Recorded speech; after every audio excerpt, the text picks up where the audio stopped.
गांव के बीच एक घना आम का बाग था। माली सुंदर, कड़क स्वभाव का हट्टा कट्टा आदमी था, जो लठ लिए दिन रात बाग की रखवाली करता। पास ही बनी कुटिया में अकेले रहता था। गांव के बच्चे उससे बहुत डरते थे। आज मौका है। सुंदर कड़क धूप में लंबी नींद लेता है। जैसे ही खर्राटे शुरू हो, हम पीछे से बाग में घुसेंगे। लेकिन वो लठ वाला माली है, पकड़ में आ गए तो हड्डियां तोड़ देगा। मैं पहरा दूंगा, कुटिया के पास ही छुप कर खड़ा रहूंगा। जैसे ही वो हिलेगा आवाज दे दूंगा। बस फिर तय रहा। पीछे के आम सबसे मीठे हैं, वही तोड़ेंगे।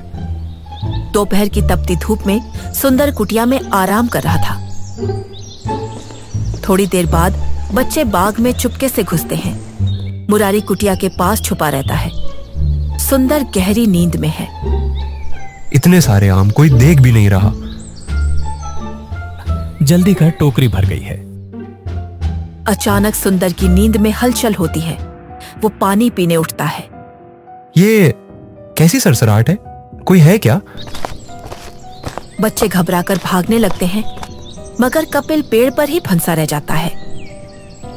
उफ, मेरी कमीज अटक गई। अब गया मैं। सुंदर लठ लेकर दौड़ता है और कपिल को पकड़ लेता है। क्यों रे, चोरी करते पकड़ाया? अब चल घर, तेरे पापा से मिलकर ही बात होगी। काका छोड़ दो ना, बस कुछ ही आम थे, माफ कर दो। तेरे जैसे शैतानों को माफ किया तो रोज कोई आएगा आम तोड़ने। चल। सुंदर कपिल को लेकर उसके घर जाता है। जगत भाई, देखो तुम्हारा बेटा चोरी करते पकड़ा गया। बाग का नुकसान भी हुआ और शर्म भी। क्या ये नालायक फिर से? आज तो इसकी खाल उतार दूंगा। जगत जी डंडा ढूंढने अंदर जाते हैं। तभी कपिल की माँ सुनीता बाहर आती है। सुंदर, छोड़ दो ना, बच्चा है, गलती हो गई, नुकसान में भर दूंगी। बहन जी, आज बचा लिया, पर अगली बार पुलिस को सौंप दूंगा। तुमने ही सिर चढ़ा रखा है इसे, मैं अब देख लूंगा इसे। रात को कपिल अपने दोस्तों से मिलता है। उस माली ने मेरी पिटाई करवाई, अब बदला लेंगे उससे। एक काम करते हैं, रात को जब वो सोए तो उसके मुंह में कपड़ा ठूंस कर हाथ पांव बांध कर नहर में फेंक देते हैं। पर अगर वो मर गया तो? वो नहीं मरेगा, तैराकी जानता है, बस सबक सिखाना है उसे। रात को सभी बच्चे दबे पांव कुटिया में पहुंचते हैं। सुंदर गहरी नींद में होता है। सब चुप रहना, कपड़ा ठूंसो। सुंदर हड़बड़ा कर उठता है, लेकिन बच्चे रस्सियों से उसे बांध देते हैं। चलो, अब देखता हूं कैसे करता है पहरा। बच्चे उसे उठाकर नहर में फेंक देते हैं और भाग जाते हैं। अगली सुबह चौपाल पर हलचल होती है। गांव वालों, एक आदमी नहर में डूब गया, किसी ने उसे फेंका है। पुलिस को बता देंगे, फिर जो होगा सोच लो। सुनते ही कपिल और दोस्तों के चेहरों का रंग उड़ जाता है। वो मर गया? नहीं, हम तो बस डराना चाहते थे। अब तो सब जेल जाएंगे। कपिल माँ के पास पहुंचता है और सारी बात बता देता है।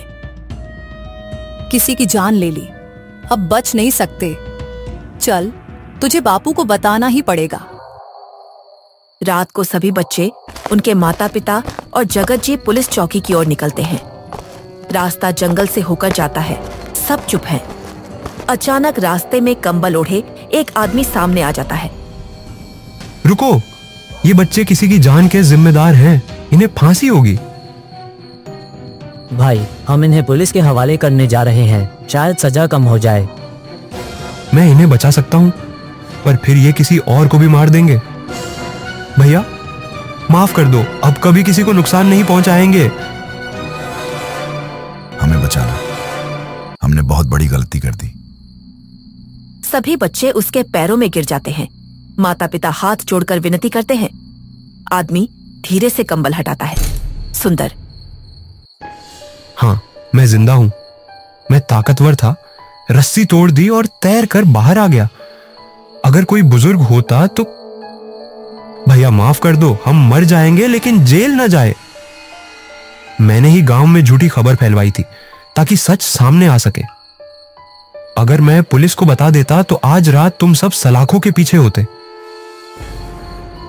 भैया, अब कभी झूठ नहीं बोलेंगे, न चोरी करेंगे, न किसी को नुकसान पहुंचाएंगे।